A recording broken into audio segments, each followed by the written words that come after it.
আরো একটা নতুন মিনি ভ্লগে তোমাদের সকলকে স্বাগত জানাই। অবশেষে আমাদের জীবনে সেই দিনটা আসতে চলেছিল। মানে কোন দিনটা বুঝতে পারছো তো? সেই স্বপ্ন পূরণের দিনটা। যেটা আমরা ১ম স্বপ্ন পূরণের এক ধাপ এগিয়ে এসেছিলাম অক্ষয় তৃতীয়ার দিন। আর সেই স্বপ্ন পূরণটা বাড়িতে তাকে নিয়ে আসতে চলেছিলাম ২৫শে বৈশাখ। তো বেশ ভালো, ভালো দিনই আমাদের জিনিসগুলো হয়েছে। তো প্রায় ১০ দিন পরে আমাদেরকে গাড়িটা দেয়া হচ্ছিল। মানে নাম্বারটা এট লাস্ট বেরিয়েছিল। আর এখানে ননি সব জায়গায় তো দুষ্টুমি করে। আর ও এত পাকা, ওখানে চাবিটা পেতে না পেতে গিয়ে গাড়িটার মধ্যে ও লাগিয়ে দিয়েছে। তো তারপরে এখানে প্রোডাক্ট ডেলিভারির জন্য এখানে পিকচার তুলে নেওয়া হয়।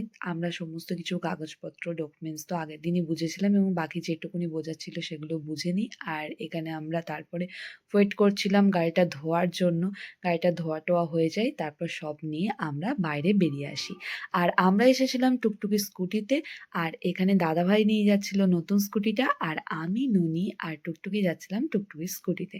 তারপর আমরা বাড়ি চলে আসি। আর এখানে আমাদের গাড়ি পুজোর বন্দোবস্ত হয়। মানে গাড়ি পুজো নয়, গাড়িটাকে বরণ করার আরকি।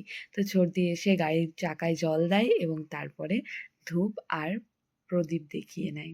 নতুন গাড়ি পেয়ে আনন্দের তো কোনো সীমা ছিল না। তো মনে হচ্ছিল যে কখন গাড়িটাকে একটু চালাবো। দাদাভাই তো গাড়িটাকে বাড়িতে এনে রাখে।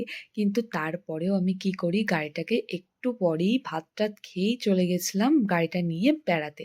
তো বিকেলবেলায় চলে এসেছিলাম আমাদের মাঠের এদিকে। আর এখানে এসে গাড়িটাকে ফেরার পথে দেখা হয়ে গেল পুচকুর সঙ্গে। ওকে একটু আদর করে তারপর চলে আসি বাড়ি। ব্লগটা কেমন লাগলো অবশ্যই